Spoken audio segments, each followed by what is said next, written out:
ఇప్పుడు మీరు శరీర భాగాలని మొన్న తెలుగులో చెప్పారు కదా చక్కగా. ఇప్పుడు అవే భాగాల్ని ఇంగ్లీష్లో చెప్పుకుందాం, ఓకేనా? సరే, ఇప్పుడు నాతో పాటు చెప్పండి.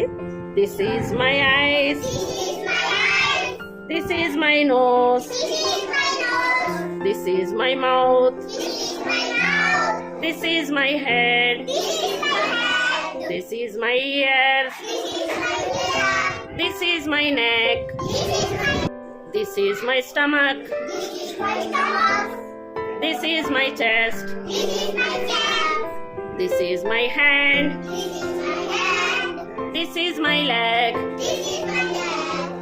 Okay, well done. ఈసారి బాగా చెప్తారా మీరందరూ కలిసి ఒకసారి?